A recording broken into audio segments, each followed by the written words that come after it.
ఓం గం గణాధిపతయే నమః ఆంజనేయాయ నమః. ఓం మనోజవం మారుతతుల్య వేగం జితేంద్రియం బుద్ధిమతాం వరిష్టం వాతాత్మజం వానరాయోధముఖ్యం శ్రీరామదూతం శిరసా నమామి. ఓం ఆంజనేయాయ నమః. వీక్షిస్తున్నటువంటి ప్రేక్షకులందరికీ కూడా అంతరిక్షంలో సంచరిస్తున్నటువంటి నవగ్రహాలు, అట్లాగే నక్షత్ర మండలం 1వ తేదీ నుండి కూడా 30వ తేదీ వరకు గ్రహ గోచారాన్ని మనం గమనించినట్లయితే ముఖ్యంగా మీనరాశిలో ఉన్నటువంటి శని భగవానుడితో ఏప్రిల్ 14వ తేదీ వరకు కూడా సూర్యుడు, అట్లాగే ఏప్రిల్ 2వ తేదీ నుండి కుజుడు, ఈ 3 గ్రహాలు కూడా మరి దాదాపుగా ఏప్రిల్ 15 వరకు కూడా పాపగ్రహ మిళితమై మీనరాశిలో ఉంటూ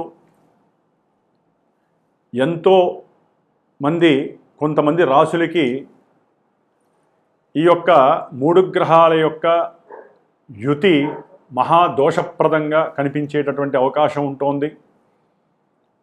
అలాగే విద్య, వివాహము, అట్లాగే సత్సంతానము, వ్యాపారము, కోర్టుకు సంబంధించినటువంటి లావాదేవీలు, ఉన్నతమైనటువంటి విద్య, శారీరక ఆరోగ్యము, ఆర్థికపరమైనటువంటి సమస్యలు, ఇట్లా మానవ జీవితంలో నిత్యము ముడిపడి ఉన్నటువంటి ప్రతి ఈవెంటు కూడా ఆ వ్యక్తి యొక్క జననకాల సమయాన్ని బట్టి, అతను పుట్టినటువంటి ప్రదేశాన్ని బట్టి, తేదీని బట్టి లగ్నము, అట్లాగే నడుస్తున్నటువంటి ఇప్పుడు దశలు, అంతర్దశల వారీగా మాత్రమే మనకి గోచారంలో అక్కడ గ్రహస్థితి ఇక్కడ ప్రస్ఫుటమై గోచారంలో వారి యొక్క మానసిక స్థితిని చూపించేటటువంటి చంద్రగ్రహ రాశి నుంచి ఏ రాశుల వారికి ఏ గ్రహాలు ఏ స్థానాల్లో ఉండి ఏ రకమైనటువంటి ఇబ్బందులని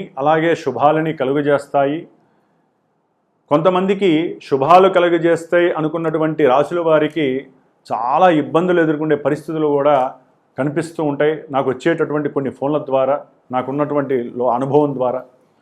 మరి కొంతమందికి ఇబ్బందులు కలుగుతాయి, అశుభాలు కలుగుతాయి అన్న వాళ్ళకి చక్కటి శుభాలు కలిగే అవకాశాలు ఉంటాయి. అంటే పెళ్ళిళ్ళు కావచ్చు, మంచి విద్యాభ్యాసం, విదేశీయానం, ఇలా. ఎందుకంటే మనకి గోచారం కన్నా ఇంకొక ఉన్నతమైనటువంటి స్థాయి జన్మ లగ్నం, దశలు, అంతర్దశలు.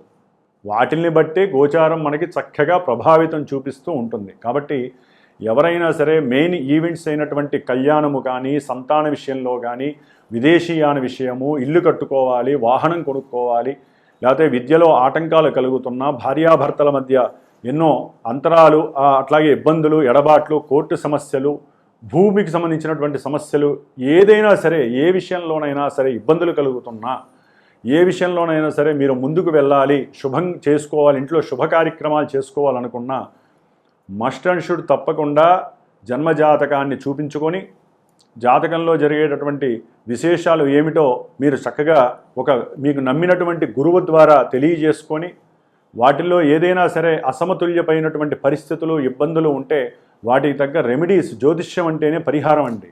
ఒట్టిగా పురాణం విన్నట్టు జ్యోతిష్యాన్ని వినకూడదు. ఏదైనా సరే జ్యోతిష్య శాస్త్రంలో ఈ దశల్లో ఇబ్బందులు జరుగుతున్నాయి, వీటికి సంబంధించినటువంటి ఇబ్బందులు జరుగుతున్నాయని తెలుసుకున్నప్పుడు ఈ చెవితో విని ఈ చెవితో వదిలేయకూడదు. మీరు కష్టపడాలి. మాలాంటి బ్రాహ్మణోత్తముల ద్వారా, పురోహితాదుల ద్వారా మంత్రపూర్వకంగా దేవతల్ని యంత్రపూర్వకంగా, తంత్రపూర్వకంగా ఆరాధిస్తూ ఆ యొక్క అంతరిక్షం నుంచి వచ్చేటటువంటి నెగిటివ్ వేస్ని తీసేసి మనం సృష్టించుకున్నటువంటి ఈ యొక్క కాలంలో మనకున్నటువంటి ఋషులు ఇచ్చినటువంటి మంత్రప్రయోగం ద్వారా ఎన్నో అభీష్టాలను నెరవేర్చుకునే శక్తి మనం చేసుకోవాలి.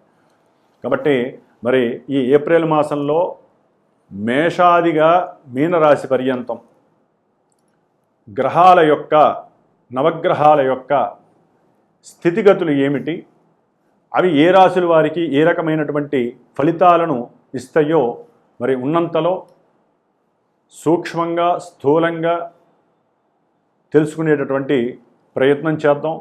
ప్రతి ఒక్కరూ కూడా ఈ నెలలో ఏప్రిల్ 2వ తేదీ నుండి మే 10వ తేదీ వరకు మీనరాశిలో సంచరించేటటువంటి కుజుడు శని మహాపాపగ్రహాలు ప్రపంచానికి విపత్తుని ప్రకృతిని పాడు చేసేటటువంటి వినాశకరమైనటువంటి ఇబ్బందుల్ని ప్రకృతి లోపల భూమి మీద బతుకుతున్నటువంటి ప్రతి జీవరాశిని అందులో మనం ఉన్నాము బుద్ధి కలిగినటువంటి వాళ్ళం మరి మనకి కూడా ఎన్నో సమస్యలను కలుగజేసేటటువంటి పరిస్థితి ప్రకృతి ఇవ్వబోతోంది కాబట్టి ప్రతి ఒక్కరూ తప్పకుండా శ్రీరామరక్షా స్తోత్రాన్ని చదవండి. రోజు కుజుడికి శనికి సంబంధించిన స్తోత్రాన్ని నిత్యము కూడా చక్కగా 70 సార్లు, శనికైతే గనక 190 సార్లు చదవండి. వారి ఇరువురికి ఈ 2 పాపగ్రహాలని అణచివేసేటటువంటి శక్తి ఒక్క హనుమంతుల వారికి ఉంది దేవతామూర్తిగా. కాబట్టి హనుమాన్ చాలీసా రోజుకి 11 సార్లు చదవండి. కొంతమంది రాశులు ఎవరైతే ఉన్నారో వారందరికీ కూడా దోషాలు తొలగిపోతాయి. అట్లాగే ముఖ్యంగా శ్రీమాత జ్యోతిషాలయ పీఠంలో మా పీఠంలో ఈ 41 రోజులు ఏప్రిల్ 2వ తేదీ నుండి మే 11వ తేదీ వరకు కూడా ఈ కుజశనులకి ఇద్దరికీ కూడా జపాలని ఆచరిస్తూ దేవతామూర్తి అయినటువంటి హనుమంతుల వారికి చక్కగా మంజుసూక్త జప పారాయణ చేస్తూ రోజు వారికి సంబంధించిన హనుమాన్ చాలీసా పారాయణ చేస్తూ నిత్య అర్చన చేస్తూ చివరిలో హనుమత్ జయంతి మే 12వ తేదీన పవన సూక్తంతో మృత్యుంజయ మంత్రంతో పాశుపత రుద్ర హోమాన్ని చేస్తూ హనుమంతుడి యొక్క సహస్రనామ హోమము సీతారామచంద్రుల వారి యొక్క అష్టోత్తర నామాలతో హోమము ఆచరిస్తున్నాను మే 12వ తారీఖున. కాబట్టి సమస్యలు ఉన్నటువంటి వారు తప్పకుండా పీఠానికి సంప్రదించి దానికి సంబంధించినటువంటి పూజలో మీ యొక్క కుటుంబం తరపున కూడా మీరు కూడా పార్టిసిపేట్ చేసే అవకాశం తీసుకోండి. మేము ఎంత చేసినా మీరు కూడా తప్పకుండా కొంతమంది రాసుల వారికి ఏ అయితే ఇబ్బందులు ఉన్నాయో వారు తప్పకుండా మీరు కూడా హనుమంతుల వారికి అర్చనలు చేయించండి, వారి చుట్టూ ప్రదక్షిణాలు చేయండి, నిత్యము సింధూరాన్ని ధరించండి. మీకు సర్వత్రా కార్యము లాభం కలిగేటటువంటి అవకాశం హనుమంతులు వారిస్తారు. వృశ్చిక రాశి వారికి ఏప్రిల్ మాసంలో గ్రహాల యొక్క గోచార స్థితిగతులను గనక మనం గమనించినట్లయితే ముఖ్యంగా సూర్యగ్రహం పంచమంలో ఉండటం, పంచమంలో అదే స్థానంలో శని కుజుడు రవి ఉండటం, 11వ తేదీన బుధుడు కూడా నీచ స్థితిని పొంది 5వ స్థానంలో ఉండటం, సంతానపరమైనటువంటి విద్వేషాలు, సంతానపరమైనటువంటి నష్టాలు, సంతానపరమైనటువంటి కొన్ని వారు దుర్వ్యసనాలకు పడటము, లేకపోతే వారి యొక్క కుటుంబంలో జరిగేటటువంటి ఎన్నో ఇబ్బందులువి మీరు ఫీల్ అవ్వటము, మీరు బాధపడటము, ప్రయాణాల పరంగా కొన్ని ప్రమాదాల చిక్కుల్లో ఉండి ఆర్థికంగా ధననష్టం కలగటము, అనుకున్న పనులు సంకల్పించిన పనులు ఆలస్యం కావటము, అప్పులు తీరుద్దాం అనుకుంటే అది కాస్త ఆలస్యం కావటం, దానికి తగ్గట్టుగా వేరే పరిస్థితులు ఆర్థికంగా మీకు సపోర్ట్ చేయకపోవటము, అనవసరమైనటువంటి ధైర్య సాహసాలు ప్రదర్శించి నేను ఈ పని చేస్తే మంచి జరుగుతుంది అనుకొని లేనిపోని సమస్యల్లో ఇరుక్కోవటము, ముఖ్యంగా భూ సంబంధిత విషయాలు కానీ గృహ కట్టడాలకు సంబంధించిన వ్యాపారస్తులు కానివ్వండి, గవర్నమెంట్ జాబ్స్ పరంగా కానివ్వండి, ఎవరైనా ప్రయత్నాలు చేస్తే వాటిల్లో 14వ తేదీ వరకు కూడా ఏప్రిల్ 14 వరకు సూర్యబలం లేకపోవడం వలన మీరు వృశ్చిక రాశి వారు ఇబ్బందులు పడుతూనే ఉంటారు. ఆరోగ్యరీత్యా ఇబ్బందులు, సంతానం యొక్క ఆరోగ్యరీత్యా ఇబ్బందులు, తలపెట్టినటువంటి వ్యాపార విషయాలలో కూడా మీరు అనుకున్నటువంటి వృద్ధి జరగకపోవటం మిమ్మల్ని చాలా చాలా మానసికంగా ఇబ్బందులు పెట్టే పరిస్థితి కనిపిస్తోంది వృశ్చిక రాశి వారికి. చతుర్థంలో చూస్తే రాహువు, ఆయన కూడా అంతే. అక్కడ చదువు విషయంలో విద్యార్థులకి ఏం చదువుతున్నారో తెలియదు, ఏం జరుగుతుందో తెలియదు. అసలు ఉన్న మేధస్సు ఎక్కడికి పోయింది, జ్ఞానం ఎక్కడికి పోయింది, వాళ్ళలో ప్రశ్న వేసుకోవాలి. ఓకే, వృశ్చిక రాశి వారికి మాకు రాహువు బాలేదు, చతుర్థంలో ఉండి విద్యా విఘ్నాలు ఆటంకాలు, అట్లాగే బండ్లు ఎవరైనా వాహనాలు కొనాలన్నా వాహనాల పరంగా ఇబ్బందులు పడుతున్నా ప్రమాదాలు జరుగుతున్నా ఓకే, నాకు చతుర్థంలో రాహు ఉన్నాడు కాబట్టి రాహు అనేవాడు గ్రహం నన్ను ఇబ్బంది పెడుతోంది. ఒకవేళ ఎవరైనా భూమిని కొందాలనుకున్నా కూడా భూమిని కొందాం అనుకున్నా అది కాస్త ఆలస్యం అవుతోంది. ఓకే, గ్రహస్థితి పూర్తిగా వీరికి అసమతుల్యంగా ఉంది. అష్టమంలో చూస్తే ధనకారకుడు, పుత్రకారకుడు, వివాహకారకుడు, ఈ బంధాలను ఇచ్చేటటువంటి గురుడు శుభగ్రహం ఏమో అష్టమంలో ఉన్నాడు, ఆయన యోగ్యకరంగా లేడు. ఆకస్మికంగా బంధువులతో విరోధాలని సృష్టిస్తూ ఉంటాడు.